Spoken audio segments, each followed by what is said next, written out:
He's on the ground. He's been on the front lines reporting via social media and Vice. Yeah, Vice Media. Vice Media. We got Bun B on the phone on the program. He's on the morning lost down in Rosenberg. Now, I wanted to get you on the phone some weeks ago when the violence broke out in St. Louis, and then they canceled Chicago, but you were very busy because you've been following the Trump campaign because you wanted, as I read it on one of your posts, you didn't just want to sit on the sidelines and hear what was happening. You wanted to go see what was happening and then deliver that back to us. I think everybody can agree this is probably one of the craziest election cycles we've ever experienced, definitely in modern times, you know? Yeah. And people are literally on television telling people of color what they will not be doing for them if they're president, you know? Right. And, you know, I know my fan base is extensive, right? Like, I don't just have black fans. I have fans from every walk of life, every race, every color, every creed, every religion. So when I hear him talking bad about Mexicans, I get offended. When I hear him talking bad about young African Americans, I get offended. When I hear him talking bad about women, I get offended. You feel me? Yep. Like, I'm the dude that's supposed to be an OG. I'm supposed to be out here repping for people, right? So it's my responsibility to go out here, get the game, and bring it back to the young. Got it. I mean, look, I think you're doing a great job. I've seen a number of things. I wanted to know from you firsthand several weeks ago in South Carolina what you saw with the violence. Yeah, I was in South Carolina. But I will tell you about Fort Worth. I was in Fort Worth for a rally, and this was probably the most contentious I had seen it at the time. I was literally in the press pit, and I could see people like standing around. You could tell they weren't Trump supporters, but they were definitely like, you know, they weren't bothering people, they weren't interrupting people. And when Trump, you know, made his comments about Muslims, they proceeded to boo him and give him the business. And you could see how people felt like almost as if Trump was like giving people permission to put hands on people, right? Wow. Like, so I wrote in my piece that day, I'm like, yo, somebody's going to touch somebody. Like, it's only a matter of time before he emboldens somebody to, like, really put their hands on people. You know what I'm saying? Yeah. And then next thing you know, a couple weeks later, boom, he put his hands on somebody. You know, people out there touching people. I'm right now in Wisconsin. I went to Janesville, Wisconsin yesterday. Janesville, Wisconsin used to be a hotbed for the Ku Klux Klan for many years. It's died down. It's died down somewhat. This is where Geraldo got into it with the Klan, you know? So I mean, like, it's still, like, bubbling underneath down here. There's motorcycle gangs and all that going on down here. And, you know, I'm out here in these streets, you know, as a black man. It's obvious when I walk in a room, I'm the enemy, you know? Wow. So but, were you at necessary. Now, in Wisconsin was where they had the town hall last night, correct? Yes. Were you able to get access to that? No, we don't really cover the town halls because, like, we're not going to be able to ask any questions. They don't really give you access to the candidates like that. That's really for the people, for the, you know, people of the community, locals, to kind of get their questions in. We go to the rallies, you know what I'm saying? We go to the rooms where he feels comfortable because everybody in the room loves him, and then he can just talk as reckless as he feels. When in rooms like New Hampshire, where he's like super far from where really any Mexicans are, they get real reckless with the wall talk. You know what I'm saying? Right. So do you feel like what you're seeing is real? I guess in some regard, you know, we saw the Trump thing begin. I thought it was a troll. I thought it was either a troll to try to make the other Republican candidates look semi-normal, or I thought somewhere in the back of my mind maybe Trump was trying to bring the GOP down to exalt Hillary, because obviously Hillary is a very, how would I say, she's almost a centrist. She's damn near a Republican in the Democratic in the DNC. So, are you believing what you're seeing with the Trump stuff? I believe it's happening. I don't believe that here's the reality, right? I don't believe Donald Trump really wants to be president, right? Donald Trump does not want to sleep in the bedroom in the White House. Donald Trump does not want people coming in there, waking him up at 3 a.m, telling him that somebody got shot in Guatemala, right? Those things seem trivial to a person like Donald Trump. The West Wing of Donald Trump's house in Mar-a-Lago is smaller than the West Wing of the White House. His house is bigger than the White House. He doesn't want to live in the White House, and he don't want the responsibilities of being president. But he didn't push this thing too far, and he's a person that don't like to lose. So now it's really just about winning. Not winning the election, not winning the office, just winning. You know what I'm saying? That's all he cares about. I don't think this dude genuinely gives a damn about any of the people he purports to represent. I don't think he gives a damn about this country, and I don't think him being president of this country would help us in any form or fashion. No, but I do believe that there's so many people out there that are so mad at the Obama administration and are so mad that that Obama won 2 elections that they think that this is a victory against Obama by voting for Donald Trump. Most conservatives don't believe in Donald Trump. Facts. Most of the people I interviewed don't believe in Donald Trump. Yeah? They don't believe in him at all. They just want to win. I mean, and most conservatives aren't going to vote. The other side. And most conservatives will not vote for Donald Trump. Is that what you believe? Getting to see it up close? No. As the conservatives that I talk to tell me that they don't believe in Donald Trump's ideas or his principles, but a Donald Trump presidency to them is still better than Hillary Clinton. Where does the vitriol and hate for Hillary come from? I don't listen. I understand not being super enthused about Hillary or the baggage that she has, whether it's the emails or things that she said 20 years ago. But I don't get the level of hate that she gets. I don't understand.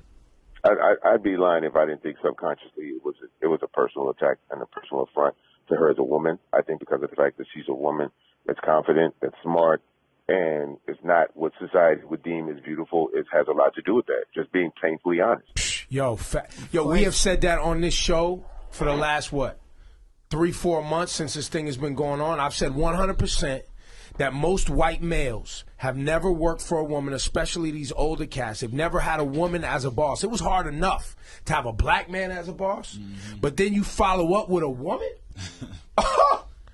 Yo, they losing their shit.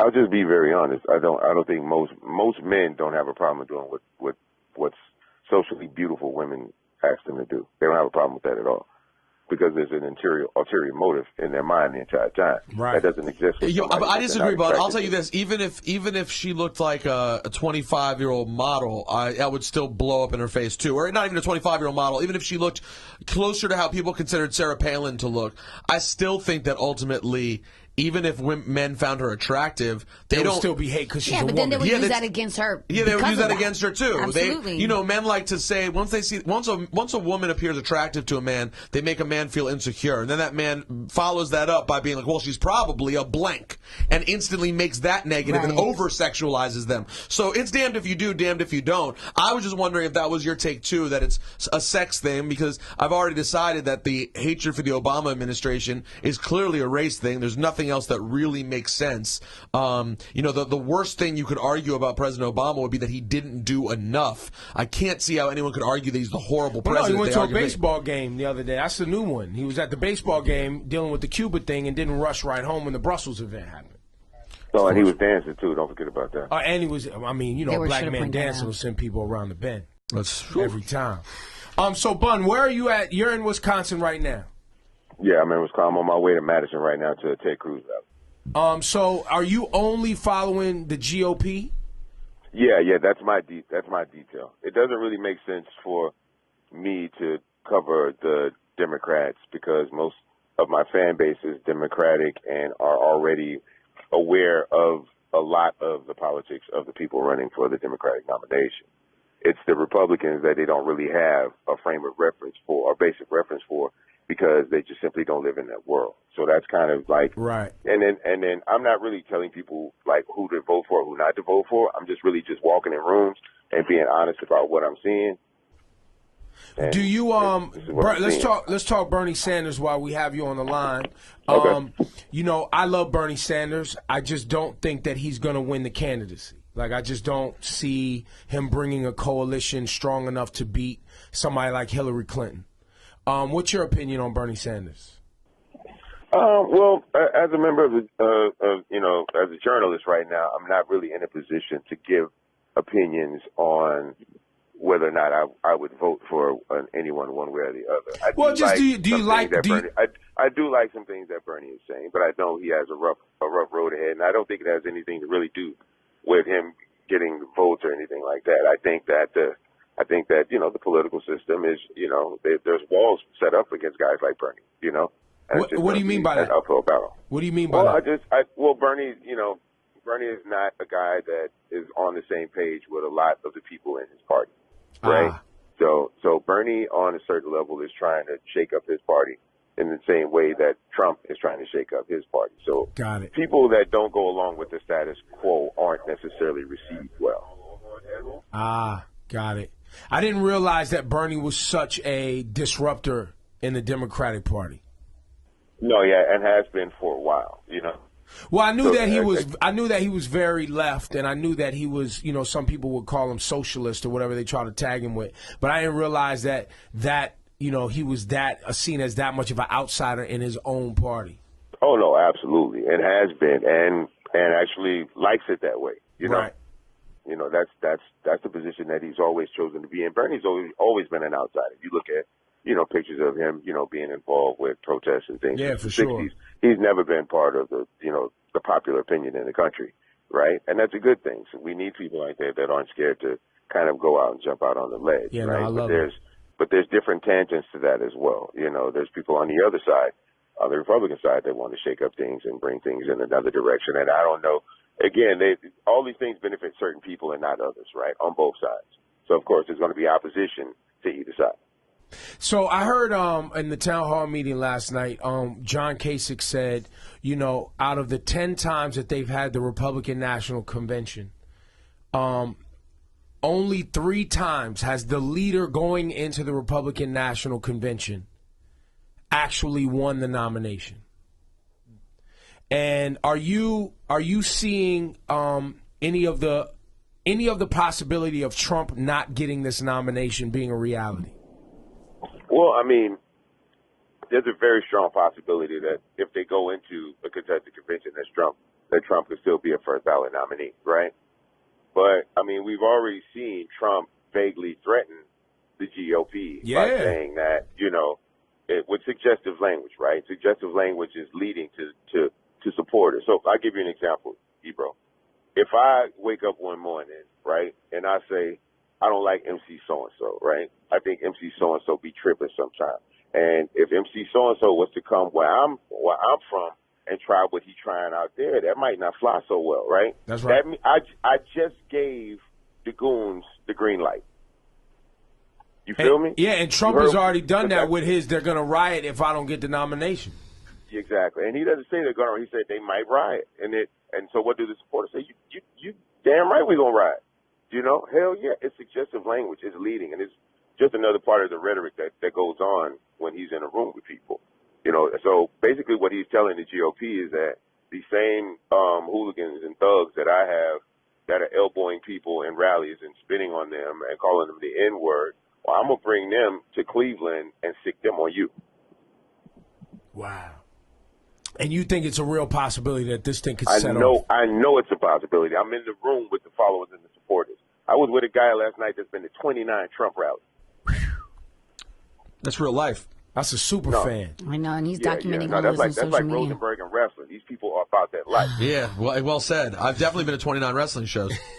Exactly. You know what I'm saying? And so the GOP convention in Cleveland is WrestleMania. Wow. Yeah, it's going to be wild. Look, ladies and gentlemen, this is our very own friend of the show, Bun B. We always appreciate you coming by, dropping some information and knowledge on us. If people want to follow you on IG or Twitter while you're on the front lines or follow what you're doing for Vice Media, how do they do it? The best way to follow the content for me with Vice Media is by following. We'll check back. And so the Cleveland takes place when? July. So you're going to be on the road from now till July? I'll be on the road from now to November. All the way to the election? I'm not stopping. Even if I stop coverage with Vice Magazine, my duty is simple and plain. I have to be out there giving game. And are you on a path yourself to be more involved in politics? Do you see yourself running for office or any of that?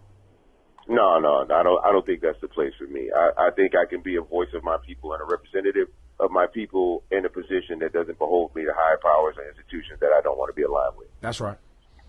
And so you're going to be a political pundit at some point. I'm just going to go wherever I see that there's information that young people, people of color, and the people that I represent need. That's where I'm going to go, find out what's going down, and bring it back. I don't care if that's the political system, if that's the streets, the music industry, criminal justice. I don't care. This is my calling right now, dog. Like, I done a lot for myself personally. You know, I've achieved a lot personally, but I want to leave a bigger legacy behind than just music. I love it, and man. I feel like this is a part of it. Yo, I love it, bro. Keep going.